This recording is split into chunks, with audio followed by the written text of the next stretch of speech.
Yeah. Thanks, Sam. Hi, everyone. My name is Veronica, and I am an alcoholic. The Next Frontier Emotional Sobriety, January 1958. I think that many oldsters who have put our AA booze cure to severe but successful tests still find they often lack emotional sobriety. Perhaps they will be the spearhead for the next major development in AA, the development of much more real maturity and balance, which is to say humility, in our relations with ourselves, with our fellows, and with God.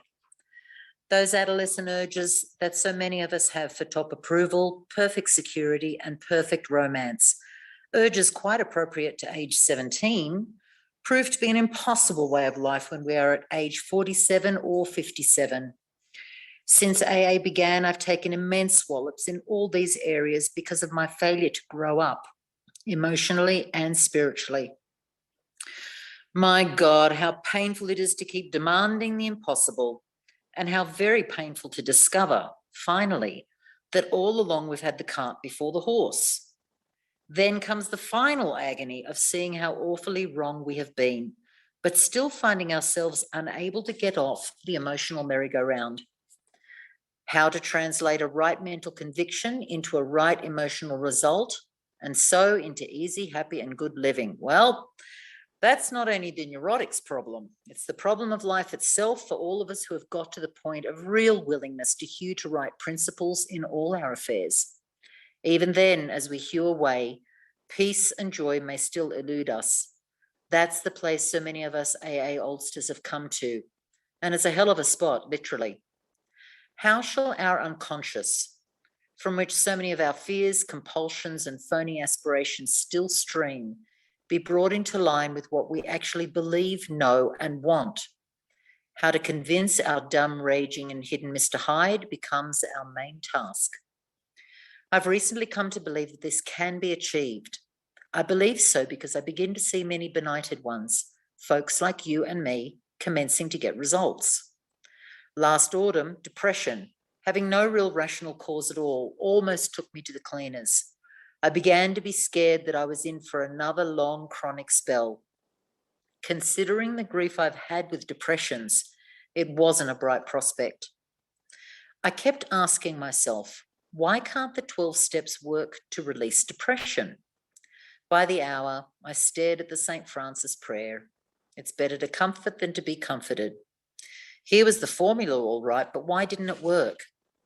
Suddenly, I realized what the matter was.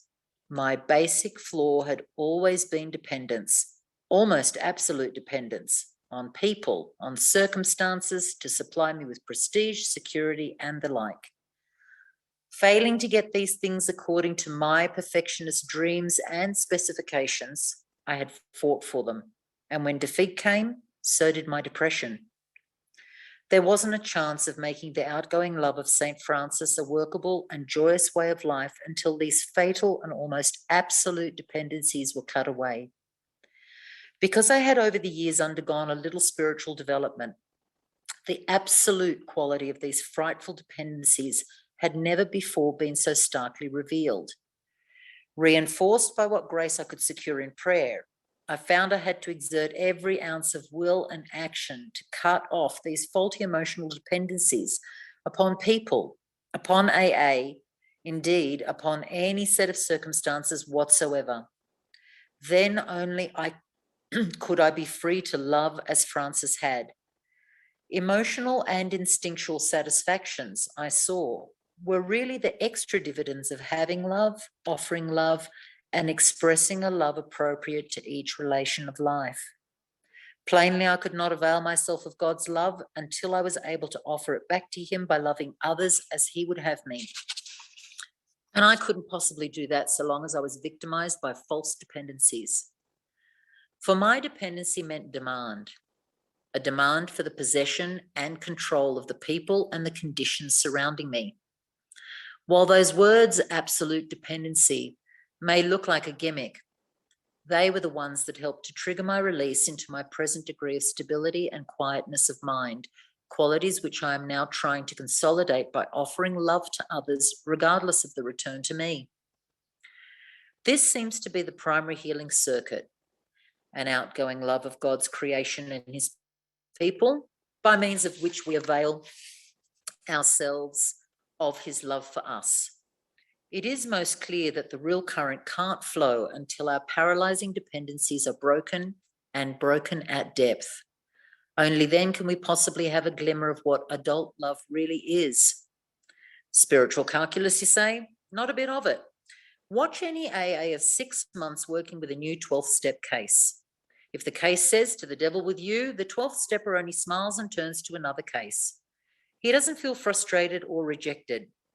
If his next case responds and in turn starts to give love and attention to other alcoholics, yet gives none back to him, the sponsor is happy about it anyway. He still doesn't feel rejected. Instead, he rejoices that his one-time prospect is sober and happy. And if his next following case turns out in later time to be his best friend or romance, then the sponsor is most joyful. But he well knows that his happiness is a byproduct, the extra dividend of giving without any demand for a return. The really stabilizing thing for him was having and offering love to that strange drunk on his doorstep. That was Francis at work. Powerful and practical, minus dependency and minus demand. In the first 6 months of my own sobriety, I worked hard with many alcoholics. Not a one responded. Yet this work kept me sober. It wasn't a question of those alcoholics giving me anything. My stability came out of trying to give, not out of demanding that I receive. Thus, I think it can work out with emotional sobriety. If we examine every disturbance we have, great or small, we will find at the root of it some unhealthy dependency and its consequent unhealthy demand. Let us, with God's help, continually surrender these hobbling demands. Then we can be set free to live and love. We may then be able to 12th step ourselves and others into emotional sobriety. Of course, I haven't offered you a really new idea, only a gimmick that has started to unhook several of my own hexes at depth. Nowadays, my brain no longer races compulsively in either elation, grandiosity, or depression.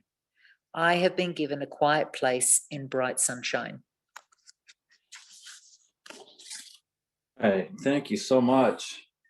So apparently, looking at the number of participation, Wyatt's a man that needs no introduction, just because, like, if you look, I thought I posted this FOTS flyer on the FOTS family website and all that, and it didn't show up. Probably user error, but could have just been an issue. So I got a few things seeing if the meeting's still on. Well, this is people, everybody just felt it. Word of mouth, Wyatt. And so anyway, what a great guy. I love hearing him share. He's got a beautiful heart, and I'm really looking forward to tonight. So Wyatt, take it away, man. Thanks for agreeing. Oh, thanks, Sam. My name is Wyatt, and this is not an AA meeting, so I guess it's not necessary to identify as an alcoholic, but I'm going to go ahead and do that anyway. I am an alcoholic. I'm also happen to be a member of Al-Anon family groups, so there's that too. And I probably qualify for a few other sundry 12-step programs along the way. And it's an honor to be here and to see, so many friends and so many people that are so important to me. And I want to say this before I go on, and people that have contributed to the fact that I'm still alive today. Let me put it that way. And I want to tell you that my sobriety date, November 29, 1997. So I'm 23 years sober. I'm 62 years old. And I have no outstanding amends that I'm conscious of. I came out of a group that took the 9-step very seriously. And so I carry that with me. What I'd like to do, if you care to indulge me, is just, well, one thing is it's really fun because this is not an AA meeting and we can do some things that are maybe not so bound by tradition. And I may reference some non-AA approved literature and such along the way. And who knows where this is going to go. I think it's my responsibility to, tell you a little bit about who I am and where I came from and what's going on with me now. And So it's going to be loosely based on what it was like, what happened, what it's like now, as it references to emotional sobriety and Bill Wilson's lovely letter. But if you could just indulge me in a couple of minutes of centering exercise here, and we could just be quiet for a second and take a few deep breaths. Once again, and just let the dust settle from the day. Allow ourselves to become present. Maybe feel that your heart beating in your chest.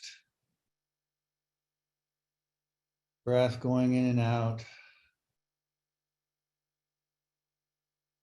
All the other hearts join together here today.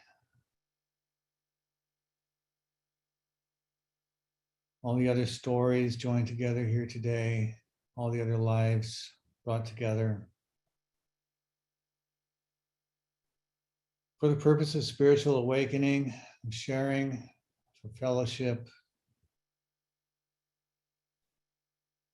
and maybe most importantly, if we can allow ourselves to become conscious of the presence of that power that brought us together today.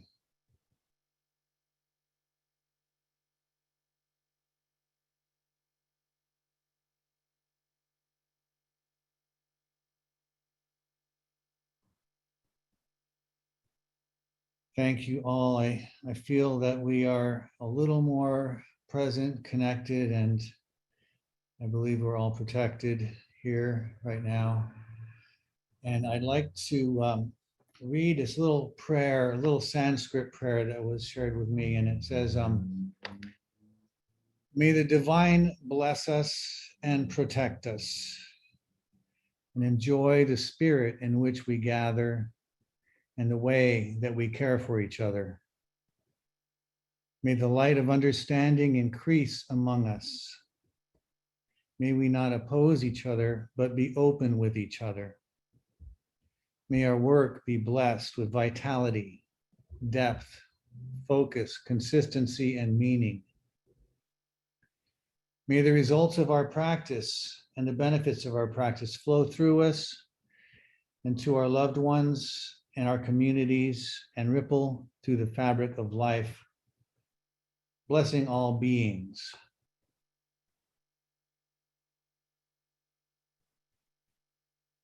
Thank you. So I think the whole emotional sobriety thing for me, one of the keys is to be vulnerable and speak the language of the heart. And part of that's going to be sharing with you a little bit about where I came from. And I started abusing substances at an early age. And so I'm going to share some of the highlights and lowlights and a couple of war stories with you guys, just to give you a sense of context of who I am and where I came from. But I dropped out of school in the 9th grade and I pursued my career as a rock star. I figured I was either going to be rock star or suicide. And so far, neither one of those things has happened. But I did get kicked out of Disneyland. I remember I was working as a waiter at this restaurant, and we had they chartered a bus, and we all got on that bus, and on that bus they had some alcohol. And by the time we got to Disneyland, I was already 3 sheets to the wind. And so we got out there, and there was like some band playing, and I started dancing and such, and I felt one guy grab my by one arm and somebody grabbed me by my other arm, and I looked around, and these guys, they looked like CIA agents. They had like a little thing in their ear with a little wire that came down, and like they were talking to somebody, and they hauled me off and they put me in this little Disneyland jail type situation. And I said, well, what did I do? And they said, well, it was lewd conduct. And so I really didn't know what they were talking about, but I had to wait out outside, and they said, we don't like your kind around here, and don't come back to the park again.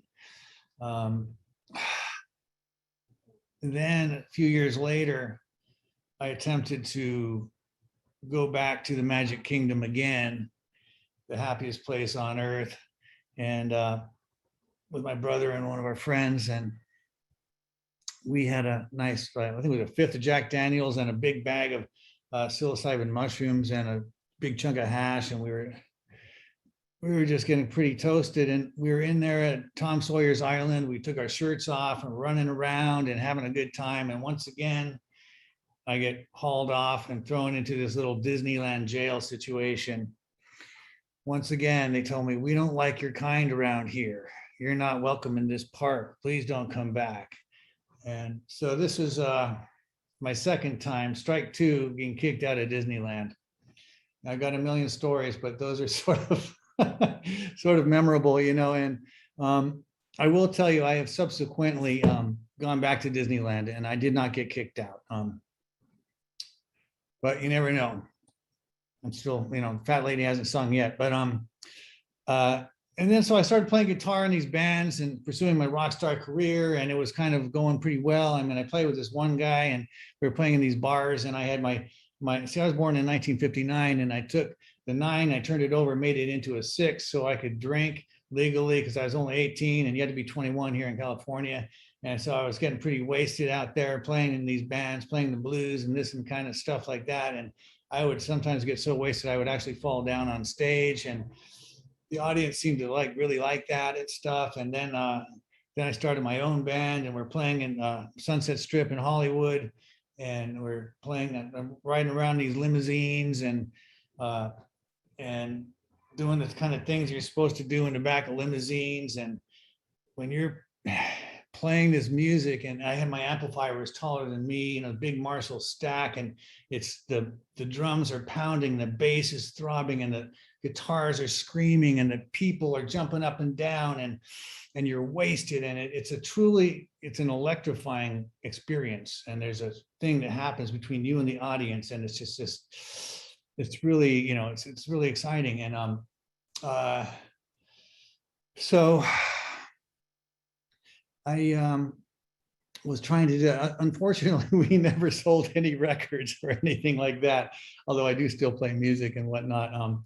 I ended up dating the bass player's wife, which is something I would say you should not do, is go out with a married woman. But anyway, regardless of that, I'm going to make this, I'm trying to make this sort of brief. But anyways, so I was already doing a lot of drinking and a lot of cocaine, and I was into sort of like a Van Halen kind of ZZ Top thing. And she was more of a punk rocker, into the Clash, Sex Pistols, Dead Kennedys. This is for you older people that remember these bands. And she was doing heroin. I thought, well, this is terrible, she's doing heroin. And what I need to save this poor girl, and I'm going to save her from this heroin with my Van Halen and my cocaine, and I'll save her from her Dead Kennedys and her heroin and all this. And next thing you know, ended up, got purple hair, and I'm spiked up, and I'm doing listening to Dead Kennedys, and I'm turned into a punk rocker. And incidentally, I started doing the heroin too. And I just thought, God, well, I just love this girl so much. I'm going to be able to save her just because I love her so much. I'll be able to get her clean and sober somehow, even though I was a total wreck. So this is another indication that I qualify for more than one program. And so one night I was out there and I went into, we have a little hood area. I live in Venice, California, and there's like a little we call it the hood area. And it's, you go into this hood, you want to get some drugs and stuff. So, well, before that, it was already, we were drinking, and it was 2:00 in the morning, and the bars closed here. So I went to 7-Eleven and got a couple of bottles of NyQuil, and I chugged those down, and it was still not enough to take the edge off. So I went into the hood, and I was looking for some heroin, and I get in there, and there's some guys pull up in this car, and they're like, "Hey man, what you need?" And so I said, "Well, I'm looking for some heroin." And so they said, "Okay, here's you go, is your heroin?" And I get back home, and I thought it was heroin, but it turns out it was just a piece of tar, seriously, tar. So I was feeling depressed and sick and whatnot. So a little bit nonplussed by that whole situation. So I decided to go back into the hood and see what I could do, So I get into the hood. I'm on foot because I didn't have a car. And some more guys pull up. Hey man, what you need? And I said, well, I'm looking for some heroin. I said, get in the car, man. And so I get in the car and get in the back seat, and they go, well, we don't have any heroin, but we do have some crack and we have a gun. So I thought, wow, I'll take the crack. Okay, so I get the crack and I go back home and smoke that crack, and it seemed like I felt better for like a whole 2 seconds or so, and then I felt worse than ever. So I went back into the hood again, looking for those guys, hoping to find those guys with that same guy in the car. And so I was hoping that I could buy the gun this time. And so my hope was that if I got that gun, I'm not the kind of guy to go out and do armed robberies. I thought it'd be better to go ahead and blow my brains out at that point. But then next thing you know, the sun's coming up, the birds are chirping, the guys never showed up, and I couldn't find anything at that point. I had to walk back home. And as luck would have it, here I am today. Then I was at the phone booth. We had a phone booth back then, and trying to score some dope one day. And I got mugged by a couple of guys, and they mugged me and kicked me and blah, blah, blah. And I was like, oh God, so I didn't have any money. They took my money. I got rolled anyways, I got rolled. And so I was walking home, and I happened to pass a pharmacy. And so I thought, wow. And I saw there's a little window up there. I said, well, I can climb in to that window, and I'm sure they have something in there that'll make me well. So I climbed in, I broke into the pharmacy. I jumped down, I'm on the floor, I'm looking around. I said, oh, okay, I got to go back to the back where the good stuff is. And then it was all closed off with glass and stuff. So I was about to break the window when I heard from outside flashing lights, and they said, come out with your hands up and all this kind of stuff. I was busted. So they pull me out, throw me down, rough me up. I think sort of unnecessarily because I wasn't resisting, but I got pretty roughed up. And then, so they throw me in jail, and then I get to the judge says for sentencing, well, unfortunately, Mr. Valentine, this is your first offense. And so unfortunately, the maximum sentence I can give you is 9 months in county jail and 9 months in a place called Cry Help. So I don't know if you've ever been to jail, and hopefully you never do, but if you ever have, this door closes and it makes a clanging sound.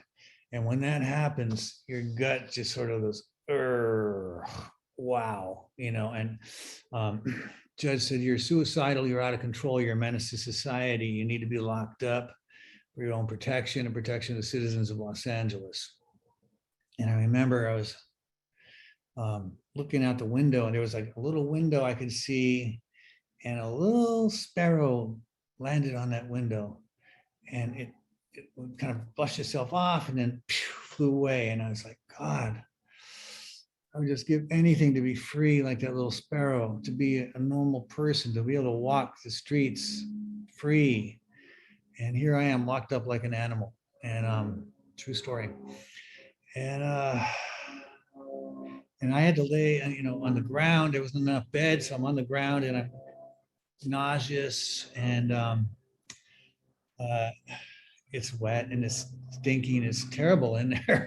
So anyway, I had never, been to jail before, and I personally don't like it. And And what happened was this prayer came out of me, and this prayer, it came from somewhere that was, it bypassed my rational thinking mind. It came from somewhere beyond my ego. It was this prayer, and said, God help me. And it came out of me. Wasn't something I was thinking about, oh, you better pray now. It was just a prayer that came. It just came, and it came out of me. God, please help me. And I wasn't a praying man. I wasn't raised religious or anything like that.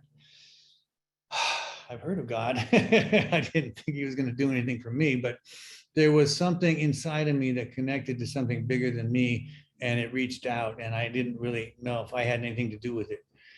And that was things began to change a little bit for me, but it was a long time before I actually got sober, even still, because I was in and out of AA for 10 years before I was introduced to the solution that's outlined in the book, Alcoholics Anonymous. And so that's a little bit about what my life was like. And now I've been sober for 23 years. And that doesn't just happen, it's,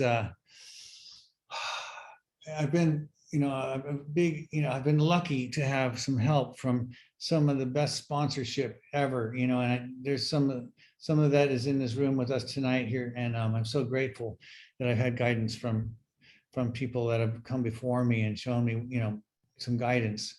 And I've been through a couple of different things. I was uneducated. I had no way of making a living. High school dropout. I had no marketable skills. And unbeknownst to me, I had hidden talents, and I got to have a couple of successful careers, and I had some success, and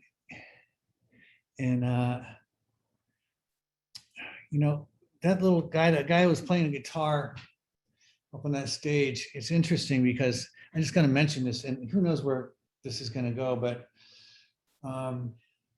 see, I'm like very actually kind of a shy, withdrawn, timid, self-conscious person that doesn't really want to be noticed or anything like this. And the irony of it is that I'm in these situations, somehow God has put me in these situations or whatever, where I'm up on stage, I'm playing guitar, I'm a wild and crazy guy, I'm doing all this kind of stuff.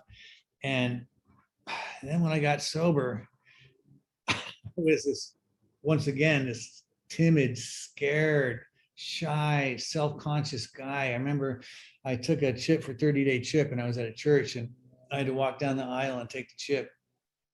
And I felt like I was at some huge stadium and everyone was looking at me, and I couldn't stand it. And it was just a little church, you know what I mean? But I'm very, self-conscious and shy and afraid of people. And that's an ego thing, you know what I mean? And because my father was super critical, and growing up was like it's like I lived under a microscope. And I think this is something that Alcoholics Anonymous has helped me with, because you guys have forced me to come out of my shell and to get out of my comfort zone and put my heart on a platter and pull my guts out and say, here, look, this is me. This is me with all my fears and all my character defects and all my weaknesses. This is me. Look at how messed up of a life I've led. This is me. Look at all the mistakes I made and continue to make. This is me. And somehow God is present in that. And I didn't know God was going to be there. But you guys have done that. And so let's flash forward up a little bit. Had some successful careers, 2 or 3 years ago, I was flying around the world and working with some ultra well-to-do clients. And I was living the lifestyles of rich and famous. And I mean, for sure, no doubt, for reals, this is crazy stuff. And a lot of people talk about, oh, whatever, 2020 and all this. And I'm going to have to chime in on that. And I've been pretty forthcoming about some of my difficulties. And I got to also inject here, this is like one of my favorite meetings. And I had to stop regular attendance because I'm taking a class, and the only day it's available is Thursday night. So I've had to not show up for a little while here. So I miss you guys, and I'm glad to be here tonight. I canceled my class tonight. But anyways, So things were, I mean, I had a life that was, one of those sort of lives that you're like, oh, this is, a magazine lifestyles of the rich and famous kind of thing. I could be like, one of those guys. And then um, all hell seemed to break loose. And then in 2020, okay, so 5 things happened, the 5 traumatic things: with illness, loss of job, death in the family, divorce, and moving. These are all things that happened.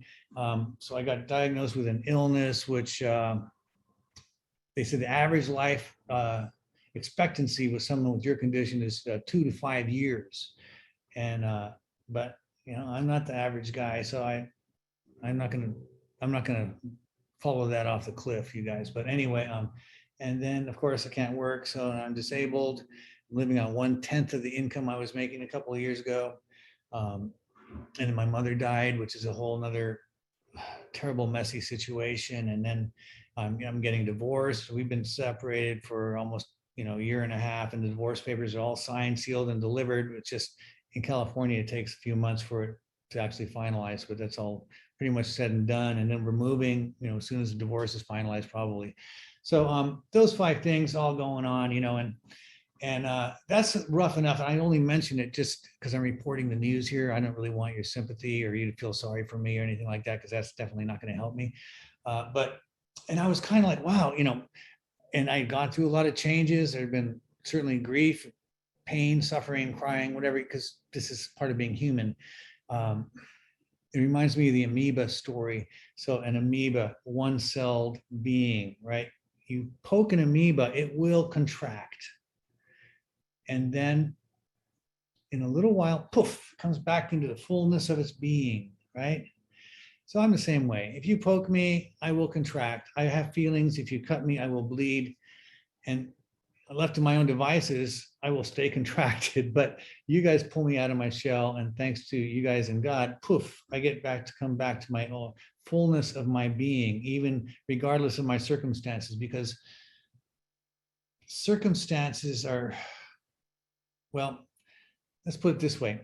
Alcoholism is not a disease of circumstance, my understanding. Alcoholism is a disease that centers in the mind. But nonetheless, it takes me a little adjustment period. I need to recalibrate when the shit hits the fan. And so I was coming out of it. I thought, well, this is, I'm doing okay. Everything's going to be all right. And even though things are kind of messed up, I'm going to be all right. And then I had another health issue, which I've been dealing with for about a year, which apparently there was a misdiagnosis and there was an operation. And it seemed like what happened was that there may be a malpractice situation here. And so the doctor messed up, and I'm still dealing with that. And so it is, no, I don't like dealing with doctors and lawyers personally, as I hate that. It really messes with me. So I'm still dealing with that. So I thought I was coming out into the light, and then I got hit with this other thing, which was another, like, I felt like I was getting really kicked when I was down, you know what I mean? But, and I'm telling you all this because this is what happens in some people's lives, and there are other people have much worse than me, but we share our lives with each other, and we share how we've risen above. I think the We Agnostic says something about people who rose above their problems, and God made that possible. Okay, so this is why I'm sharing these things with you, because that's what happened, I mean. And I found also, sometimes when you're going through stuff, it doesn't matter how much you pray or you meditate or how much inventory you write or how much 12-step you work, you're still going to feel the pain. And this is okay. I've had to give myself sometimes permission to have a bad day, to feel down a little bit here and there, which is something that's been a little unusual for me because I function on a pretty high level most of the time. So when I'm down in the dumps, feeling some depression or something like that, it's, whoa, this is unacceptable. Don't you know who I am? I'm Wyatt Valentine. I never get depressed. But the fact of the matter is, I'm a human being, and I have to allow myself this humanness. And so that's a new sort of experience for me. And I found it to be healing. in a sort of paradoxical way. And it's another line that that stuck with me over the years, you know, during these times when maybe I'm tempted to do some self-destructive behavior or something like that. And I remember one of my sponsors said, well, you know, your ego is dying and it wants to take you with it. And ain't that the truth? And so it's like allowing myself to be human is part of my my spiritual journey. And there's a story about a Zen master. I'll say, so the student is walking along the riverbank and he sees the Zen master sitting on a rock, and the Zen master is crying. And he says, why are you crying, master? And he says, because my brother died. And he said, well, but you're not supposed to cry. You're a Zen master. He said, my brother died. And so we are human, and we have feelings. And this is part of emotional sobriety for me, is to allow my feelings to have their life. If you cut an emotion off mid-emotion, it's going to come off sideways, you know what I mean? And they have a beginning, a middle, and an end. And it's something that I can't manage and control as much as I can place myself in a position to be vulnerable to it, to allow it to have its life. My tendency is to run away, to try and fix myself all the time, you know. And speaking of that, so one of the books I wanted to share with you guys that I got just recently, which is kind of a collective writings of, it's called Stop Fixing Yourself, and it's Anthony DeMello, okay? And it's helped me out. I don't know if you can see it anyway. It's called Stop Fixing Yourself. Wake up, all is well. And so one of his lines that's helped me, because I want to share things that have helped me along the way. One of his lines says, you know, we don't really want to be happy. We just want to have our old toys back. And yeah, I could totally relate to that. Yeah, I'd like to have my health back. I'd like to have my job back. I'd like to have my family back, my friends, my wife, and my house, my old life. I'd like to have that back, you know. And that's not that's not reality. And so this has helped me to see, because this is the crushing self-dependencies that Bill's talking about, depending upon outside circumstances to be okay. And so another line that helped me as far as this goes is this guy, Jim Finley, a friend of mine. He's a sort of spiritual dude. And we were actually talking the other day, and he said, you know, because he's getting old, and we're talking about getting old. And he said, there's too many old people and not enough elders. He said, in a lot of cultures, indigenous American, Asian cultures, the elders are held in esteem. But here in secular culture here in America, the elders are pushed aside as useless. And he said, there's too many old people and not enough elders. And that we that happen to be, if you happen to be getting up to be in that age category or whatever, it's up to us to own our eldership, because society is not going to give it to us. There's too many old people and not enough elders. So if you're an elder, I suggest you own that. But he said to me also that there's that the butterfly, now the caterpillar, you know, a butterfly is not a caterpillar with wings. And so this transformational process that we're going through, it's like the ego says, I want that happy, joyous, and free. I want to be transcendent. I want to be transformed. The ego is the caterpillar. The ego wants to be the butterfly, but the butterfly is not a caterpillar with wings. And the ego doesn't get to come along for the ride. And St. Teresa of Avila says, we are like butterflies with tattered wings. And that's because her wings are tattered because she's a wounded healer.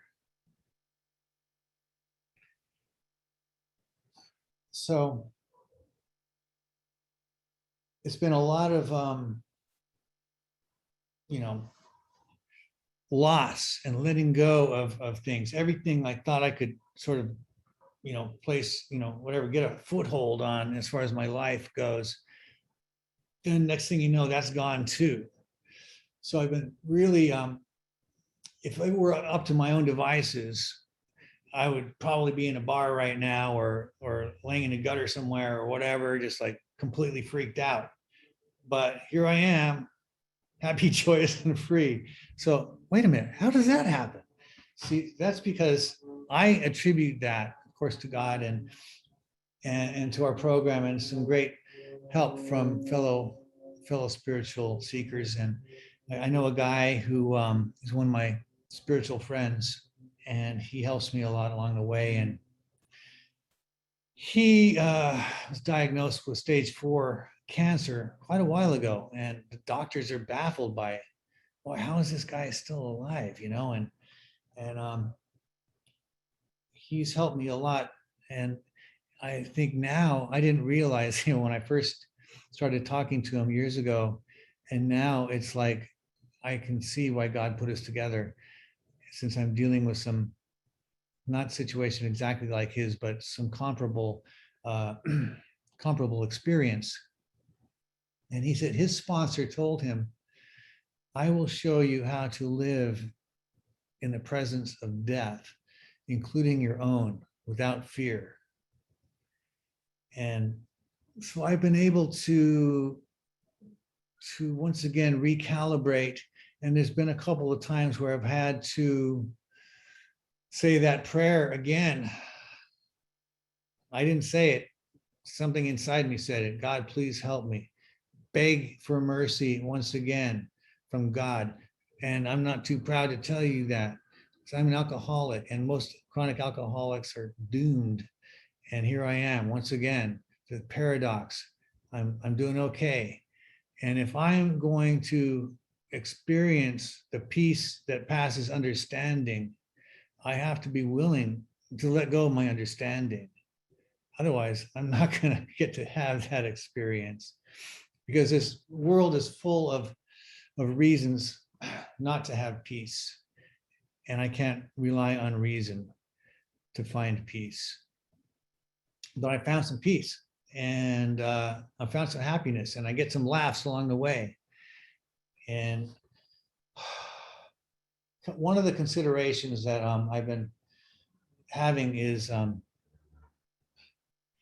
with the resentment, let's say, you're resentful about something. Maybe you saw something on the news or something like that, and well, this person is, I resent this person, or I resent that group of people, or whatever. And the consideration that was given to me is, well, who would you be if you didn't have that resentment? And I'm like, well, I would be, hey, if I didn't, I gotta have the resentment to show I care, for one thing. And it shows like what side I'm on, because I have to resent this or that or the other thing. And if I didn't have that resentment, then then people would think I didn't care, or maybe I was on the enemy's side, or whatever that is. And so it's an ego's way of saying to me, hey, you got to resent that.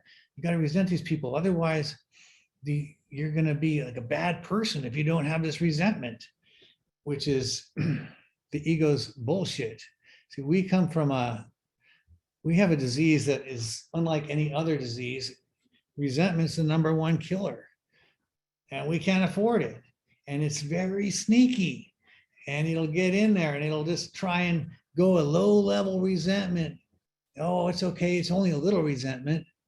Really? Is that really true? I don't know if that's the case. I don't think so.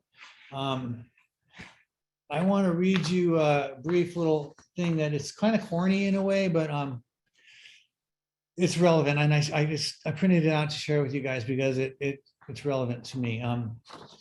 So it's a conversation of the guys having with God, and it touched me because Okay, so I think, your life, say if you get in a situation where your life is falling apart and and you are able to remain centered, this is spiritual power to me. And if you want to say, if you really say thy kingdom come from your heart, you have to be willing to say my kingdom go. Okay, I just heard that the other day. And that's exactly what, whether you're willing or not, your kingdom's going to end up changing around one way or another. Anyway, so it goes like this. Conversation. The guy said, hello, God. Hello. I'm falling apart. Can you put me back together? God, well, I'd rather not. Why? God, because you're not a puzzle. What about all the pieces of my life that fell to the ground? Leave them there for a while. They fell for a reason. Let them be there for a while.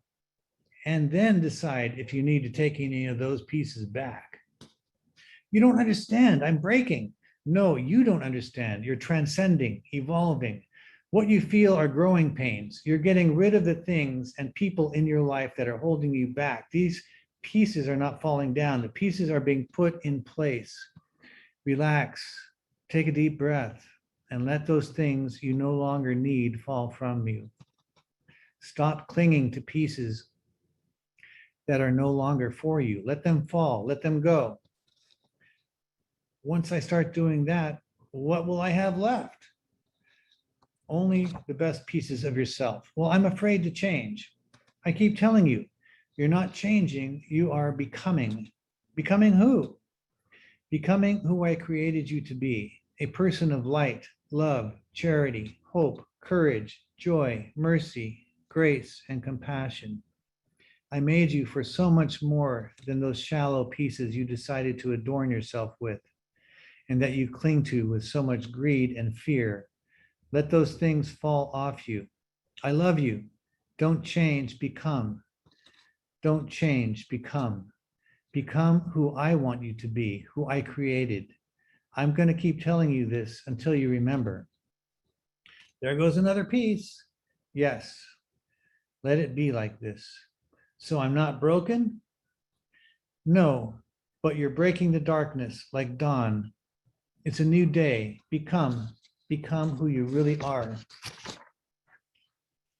And so, like I said, I'm just a guy who's been sober for a while, who's experiencing some things that a lot of people experience. And okay, so I got to share this. I don't know when time's getting a little whatever, but okay, so you probably all had an experience like this where you see somebody and it's like it's a messenger from God, right? And so I was at the market the other day, and this guy's like my new guru, right? And so at the market, I was at the meat section, and I saw the butcher there. I said, God, what do you think's going on with all this meat? Why is it so expensive all of a sudden? And he said, well, he said, it's just a big sham. It's a bunch of bullshit. And corporate America doesn't give a shit about us. And they're all just, it's a big game. And we had a couple of laughs, and then I was down the other aisle in the supermarket, and then he comes up to me, and he's just a sort of really unassuming guy. He's got broken English, and a little barrel-chested guy, and he says, it's just we're born, we laugh, we cry, we live, we die. It's just, it's all part of life, man. It's okay. And I don't know why he came up to me like that and shared that with me. It was like, it was a message, definitely, because I didn't know that guy from anything. And he was drawn to me and he shared that with me. And it was just the message I needed.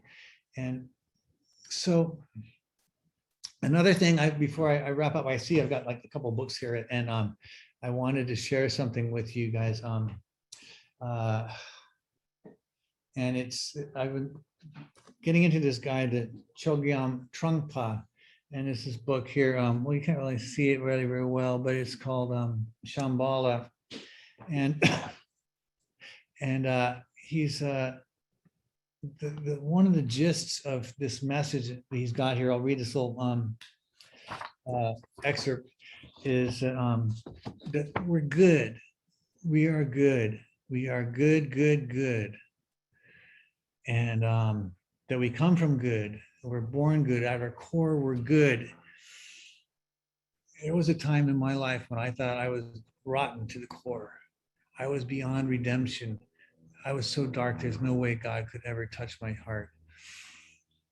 And it's changing over the years, you know? And so this is something he wrote. He said, when you live your life in accordance with basic goodness, then you develop a natural elegance. Your life can be spacious and relaxed without having to be sloppy. You can actually let go of your depression and embarrassment about being a human being, and you can cheer up. Chogyam Trungpa. And so I found it seems like every day is a spiritual journey. And for me, the spiritual life has become a little more subtle and nuanced over the years.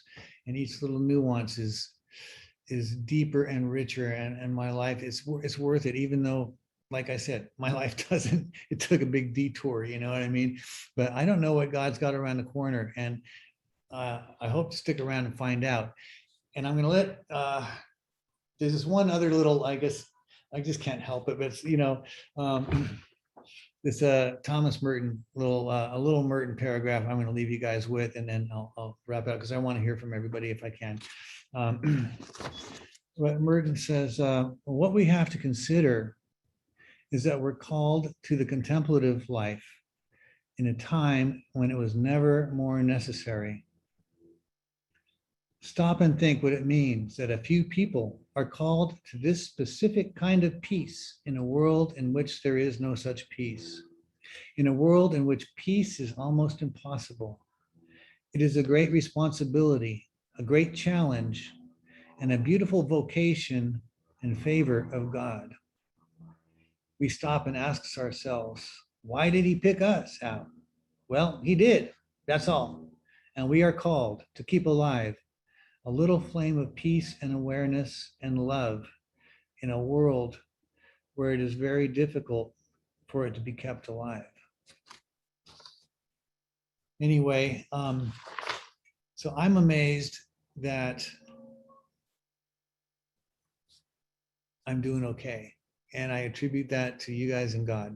So I want to thank you all for listening. And my hope is that maybe some of my experience could help another person, you know. So God bless you all. And I'm just so happy to be here, and I miss you all. So I'm looking forward to hearing from everybody else. Thank you. Hey, that was a great share, Wyatt. Thank you so much. So Saint Teresa of Avila, she wrote this prayer that I really liked, and it was right up, you know, to add to what you were saying. It says, may today there be peace within. May you trust God that you are exactly where you were meant to be. May you not forget the infinite possibilities that are born of faith. May you use those gifts that you have received and pass on the love that has been given to you. May you be content knowing you are a child of God. Let this presence settle into your bones and allow your soul the freedom to sing, dance, praise, and love. It is there for each and every one of us. That was such a great prayer. Hey, so call on a few people. Wyatt, you got to call on 2 or 3 people, and then we'll open her up.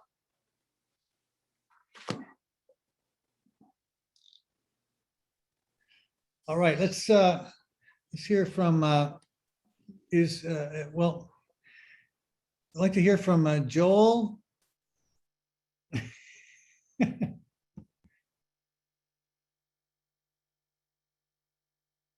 My name is Joel, and I'm a real alcoholic. Why? I just love what you shared. It was just, I had a thought when you're going through the stuff that you're going through, and I think every alcoholic that's sober on this journey at some point is going to meet a period in their life when they're having a dark night of the soul. And I remember mine was I had a TIA that was undiagnosed for 2 years. And I mean, I thought I was living inside a movie theater, and everything was distant, and there was a screen, and I could hardly hear anybody. And it was a tough 2 years. What happened during life's lived forward and understood backwards. I think I heard a lot of people say that. During that period, I got Don Pritz as my sponsor. I had 5 new sponsees. And even though the problems around me felt overwhelming, as long as I was spiritually connecting, getting good spiritual advice and feedback from Don, and I was giving good spiritual advice and feedback by taking people through the work, I was able to get through that very traumatic, effed up period of my life. I mean, it was really terrible. But I was, because of guidance, that I've gotten, through the program and the love and the support from other people in the fellowship, I was able to get through that very dark period of life. So that's what you kind of reminded me of. And everybody's reading prayers. So I said, Sanskrit prayer, I remember reading one years and years ago that I loved. And it's in the little black book. I hope I can read it because I got no light. Let me put on some glasses. But there's a great little Sanskrit prayer, so I don't want to be one-upped. I got a prayer too. It's a really good one.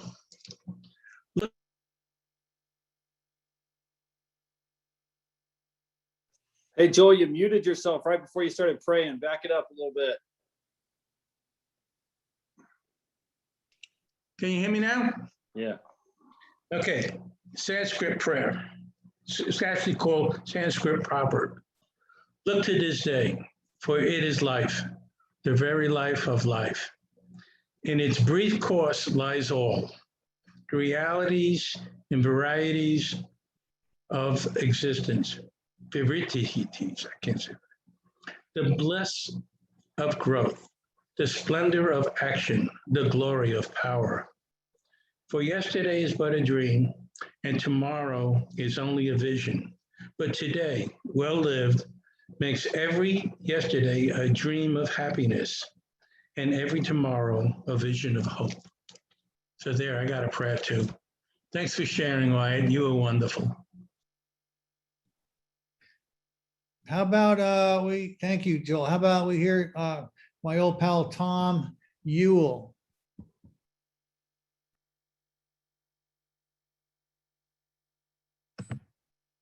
Thanks, Wyatt. Yeah, I loved it. It was fantastic. I really mean that. And I resonate with everything you said. Absolutely. And yeah, we traveled some roads, huh? We did some stuff. I remember when you went to Virginia and all that. That seems like a million years ago. But you did some good work there. You helped some people out there, and what a long, strange trip it's been, though, huh? Really, and that thing of being okay with your death in order to live well, I totally get. I absolutely do. And I mean, I don't want to die, but if I do, like you say, it's just part of the deal. I'll tell a story, real quick story. I was in Siberia in Russia when I went for AA. And we were with this guy who was he was very much a wild man, who was driving us 8 hours along Lake Baikal, which is apparently the largest lake in the world, the largest body of fresh water in the world, to this next place where they were going to put us on a train. And it was a crazy trip. We'd flown 4,800 miles the night before, and then had virtually gotten hardly any sleep at all. And then at 6 o'clock in the morning, he picks us up to drive us 8 hours. And it was May in Siberia, but there was a lot of snow on the road, and it was snowing. And this guy's hitting these potholes, and he's driving around these big Chinese logging trucks with a car coming at us. these Russian girls in the back are laughing.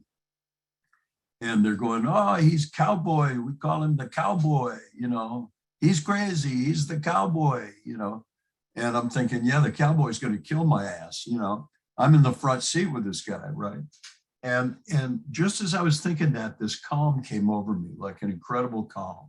And I thought, you know, if I were to go right now, this was in 014, you know, and I thought if I were to go right now, I'd be okay. I mean, I'd literally be okay. I'm in service of Alcoholics Anonymous. I can't think of any amends I owe or any unfinished business that I have. I'm pretty clean. You know, I think I'm clean with my family. It's like, it's a good day to die. And I really just like, you know, I'm good with whatever happens. You know, Chuck C used to say he called it stepping into the next room. And that was on my mind too. I thought, you know, it'd be kind of interesting to find out what's in the next room. You know, and I've never looked at it like that, you know, ever. And, you know, and that was a heightened experience and stuff. And I'm not like that every day, but I like to remember that, you know, and it helps me to live well, you know, this day. And you know, sometimes we ask questions on here. I kept thinking about this the whole time, because you and I talked about Jim Finley a lot. And I first heard Joe Hawk talk about him, you know, way back. But how did you hook up with, like, you weren't raised in the Catholic religion or anything. How did that happen that you met with Jim Finley and that whole deal, and the Richard Rohr connection and all that? That's my question. And I love you. So I want to finish with that. Hey, Tom, thank you. I love you too, man. And well, it's an interesting story about the Finley connection, because as you know, some people might know Joe Hawk, you know, was a guy that started a little group out here in Santa Monica. And he came out here to make amends from Denver. And he ended up staying, and I ended up stumbling into his little group to get my court card signed after I got out of jail.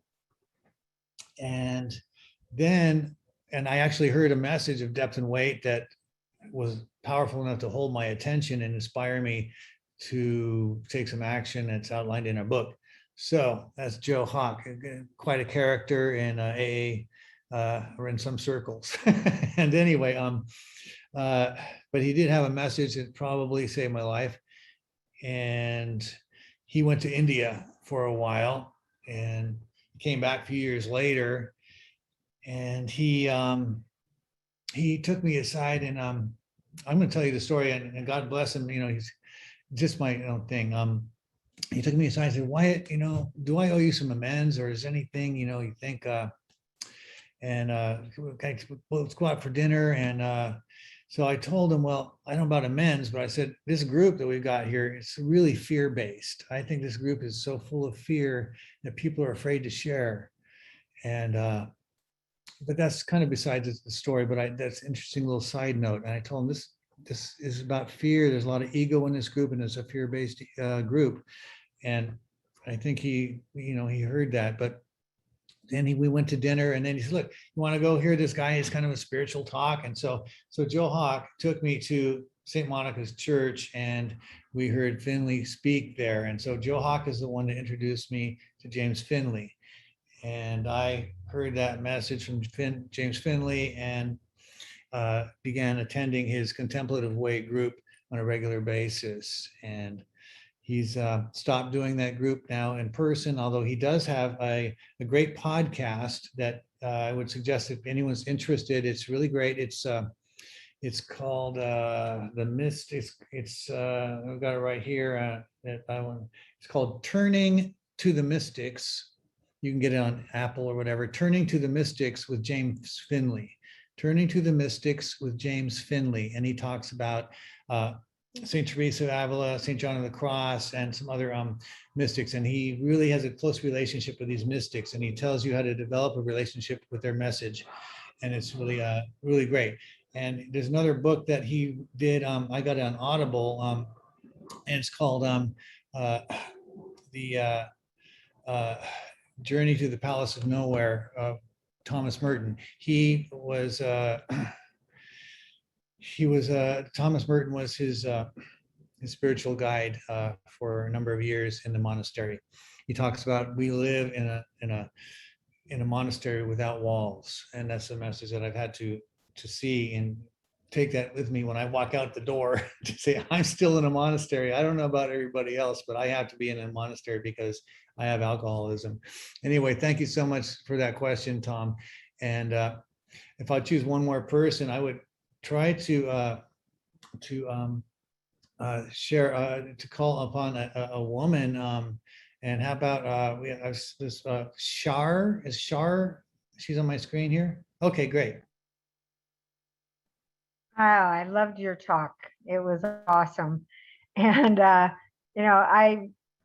just love the spirit world and I know Tom Merton. I've read his books too. And what we get to evolve to in this program is so immense to me. It's like I was gifted the disease of alcoholism and lifted to this place so that I can really find out who I am, which is, an aspect of my creator. And that's, to me, is the best way of life, that to know what your purpose is and to know that you're connected and we are all connected to each other is, to me, that's what I've been looking for. That's what I was missing. From the time I was a little girl, I remember thinking, there's something wrong. I don't belong here. I just don't feel like I belong. And it's true. Because, I believe we're spirits having a human experience. And, we can't wait to get out of ourselves. And that's the ego, and just drop it. Just let it drop dead, because it doesn't serve me. It has never served me. It takes me in the wrong direction, makes my life miserable. And when I got to learn to step away from it, I did a lot of studying with Eckhart Tolle, and I absorbed conversations with God, and everybody that I could get into before I got into AA, or as I got into AA, I just couldn't get enough of anything spirit. And today I've been studying the Course in Miracles for the last 5 years, and getting to be where I am today in my own skin is, to me, a miracle from God. And to share it with other people and just go out and be love, just love, regardless of what they're doing or saying. I have the ability today, because of you guys and my good sponsor and the fellowship, where I can pause and stand back and go, that person is just thinking that they're just wrong about who they are. It's okay. It doesn't hurt me. They're just misinformed right now. And I was that. I could identify with that, and just bless them and love them. And then I'm done. I'm done with my part. And I can go on, because that's what we're here for. So I just really enjoyed this. And I'm looking forward to getting on the call with Alan Berger next. Thank you so much, all of you. Thanks, Wyatt. Thank you, Shar. One of the things that really stood out to me when you were speaking was you were talking about in that conversations with God, when he was saying that when you let go of these things that are going away from you, that are falling apart, and you just lay them down, it's just see if you still want to pick them back up in a little while. And I look at that, like I wouldn't pick back up any of the things that I let go. In the form that they were in, it was all right they've all been replaced with amazingly other things, in different parts of my life. And so I thought that was so interesting. It's like, why don't you just let it go and you can pick it back up if you want it again, So with that, we'll open it up and let's see who we got. Please raise your hand if you'd like to share. And we'll call on Chank Benson, because I know Chank Let's see if Chank's around or if he's maybe at the gym or taking a shower. Chank, you around? Yeah, I'm here. My name is Chance. I'm an alcoholic. Hey, Thanks for calling on me. Yeah, I really enjoyed what all has been said tonight. I really don't have a lot to add. I'm just really grateful that Sam has invited me to this meeting. This is a second week in a row. Both weeks have been incredible so far. And with that, I'll pass. Thanks. good to see you, buddy. Let's see what we got here. What about Damien? Hadn't heard from Damien in a while. Damien, you around? Damien G.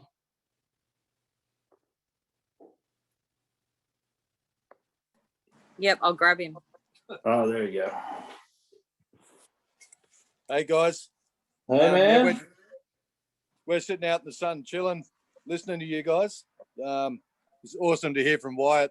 We were meant to catch up with Wyatt when we were in LA, and it didn't work out. And we intend one day to come back and hook up with all you guys. I had a conversation with Mary Thayer yesterday, and she reminded me that my family has expanded dramatically since I hooked up with Tom Yule as my sponsor, and that's been my truth. And just really blessed and grateful to hear from you guys and be able to see you every week, and just hanging to come and see you in person. So we love you, and thanks for asking me to share.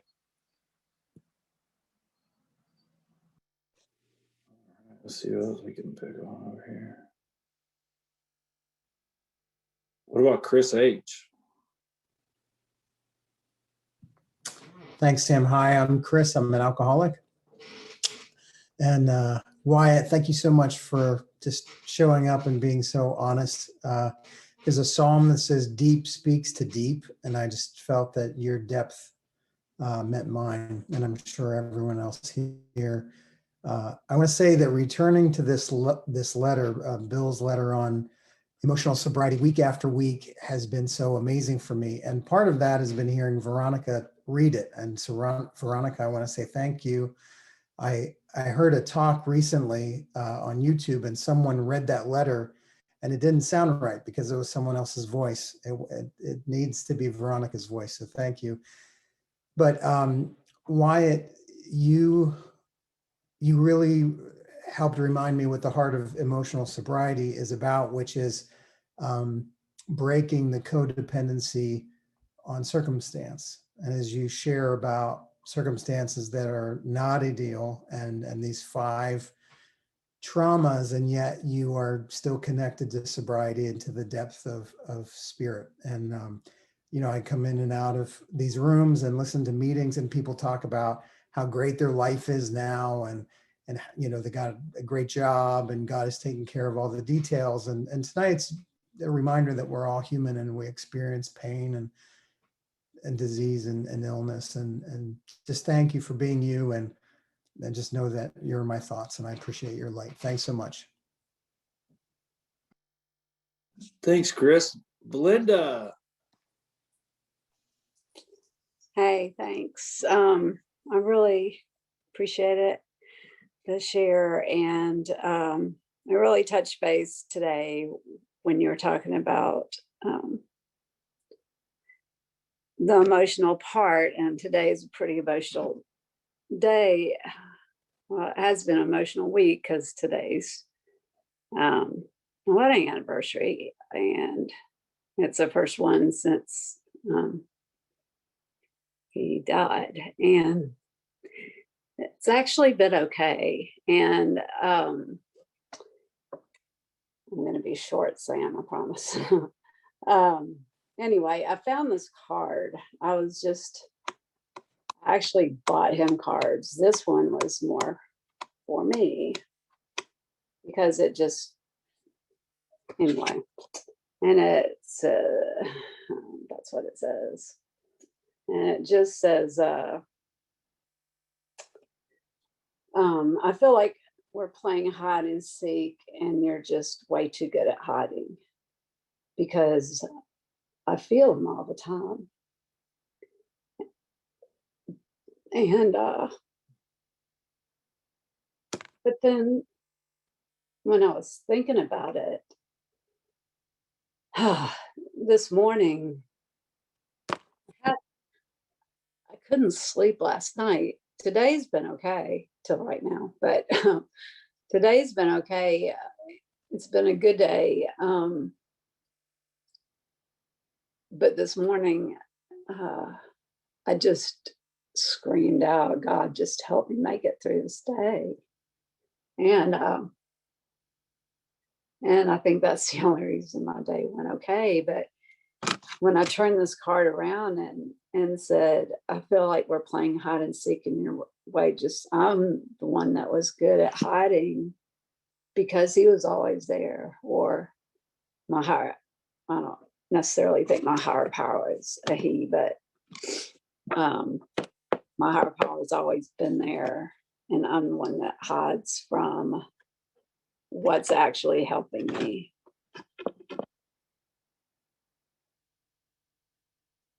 And that's it. Thank you so much, Belinda. We all really miss Bob.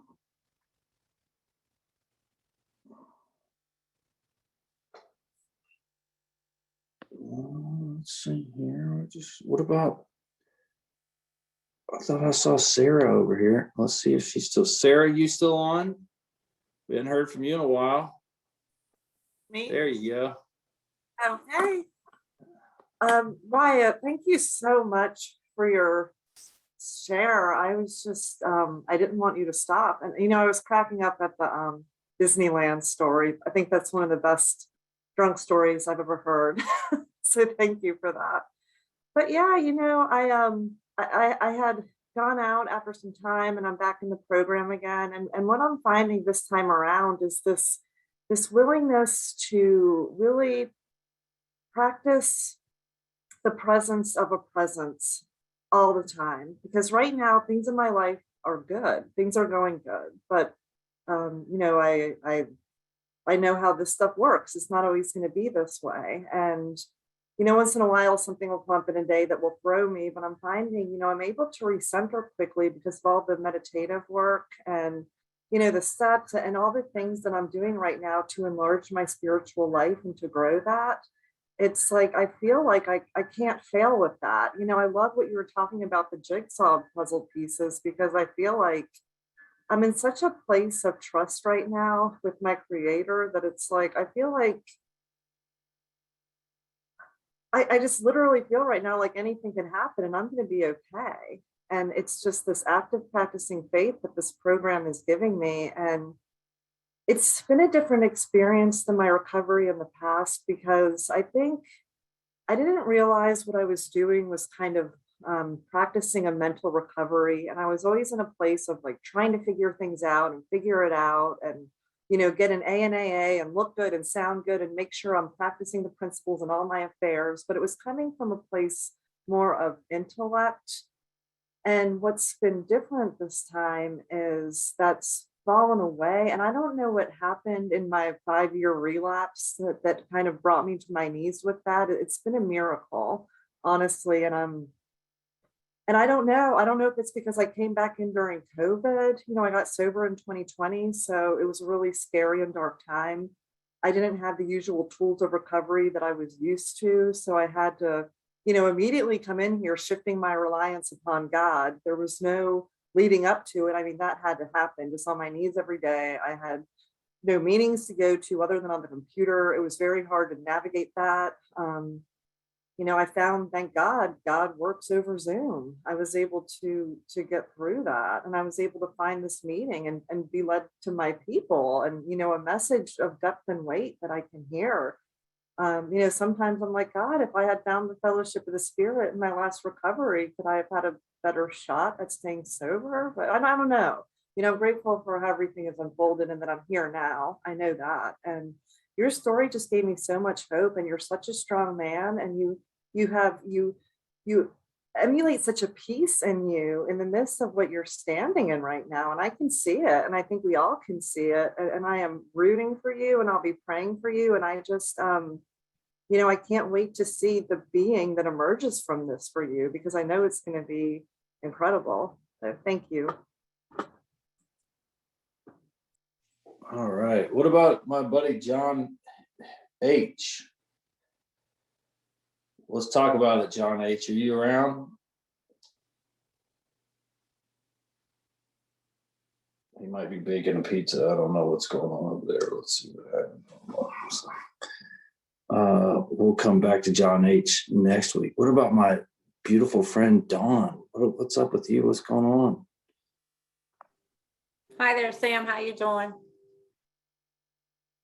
Wyatt, I was doing something. I had to hear what you had to say, because the last time I heard you, you were just in the process of walking, and I thought, I've seen you through media, and I know you walk the walk. So I was like, oh my God, I wonder what's going on now, because I knew that it was going to be a transformation. And I love what Sarah said. There's a piece that was at the very beginning of your talk. There was a piece present, and I was like, he's doing it. And it just is, and I knew it was going to be that way. And so I'm so impressed with Alcoholics Anonymous and all the other stuff that we do to stay sober when the shit hits the fan, because it does.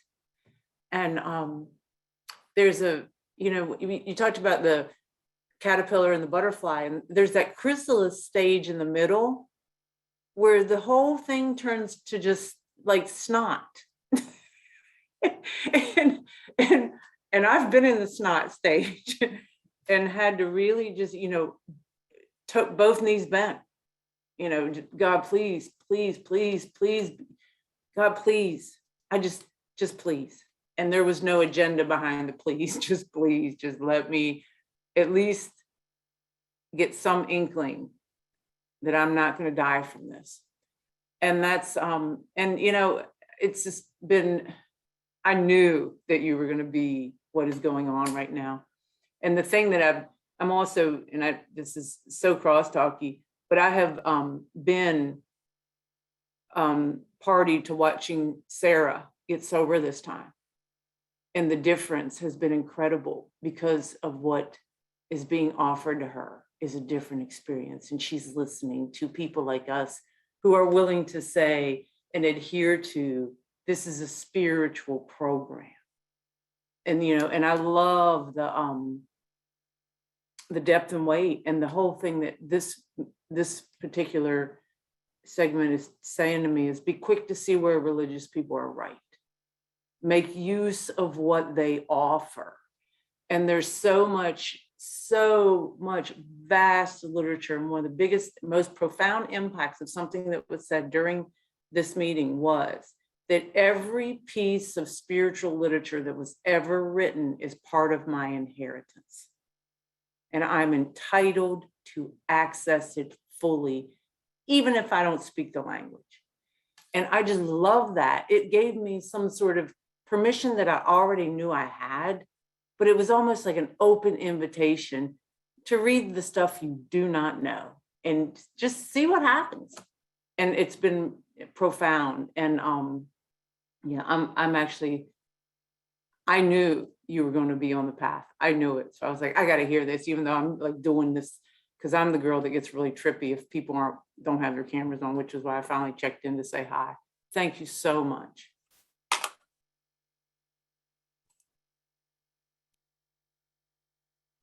So, I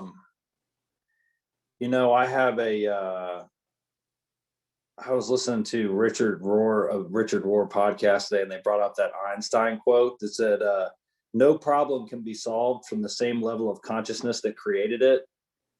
And I love that, man. I've been thinking about that all day. Anyway, I just wanted to interject that little quote I heard, even if it didn't have any relevance, but I thought it was awesome. And it's my spiritual workshop, so everybody can kiss my ass if I want to put one of those in there. I'm just kidding. Just kidding. Hey man, so Wyatt, do you have anything else you want to open up or anything else before we close? Anything you thought of or that comes up before we close it up? Okay, well, hey, Sam, thank you for having me and I'm just so happy to see everybody. I miss everybody because I've got my Thursday nights tied up and this is just such a great, opportunity to see everybody. And it's hard to share at a meeting without having my heart filled up, with gratitude and everything. And I guess this whole idea about, a God-shaped hole that we have and what happens is God fills that up and it overflows and we get to help other people and share, and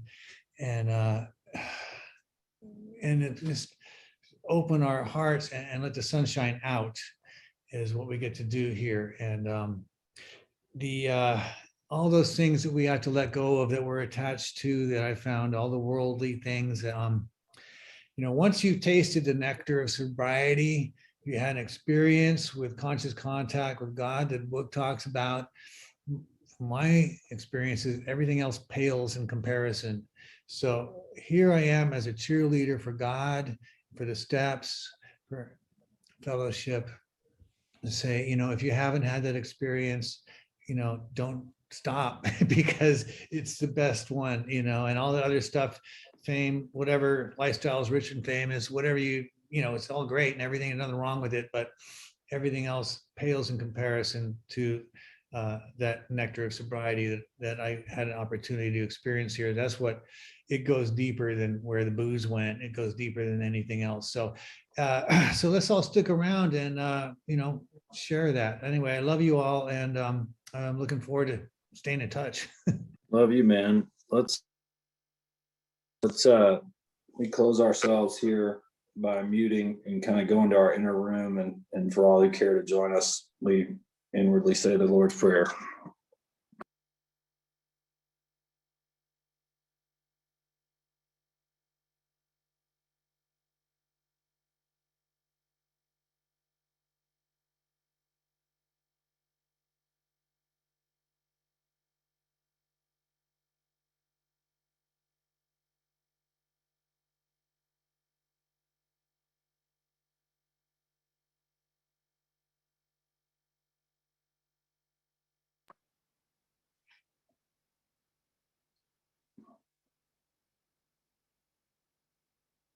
Amen. Everybody have a great night. Thanks for coming.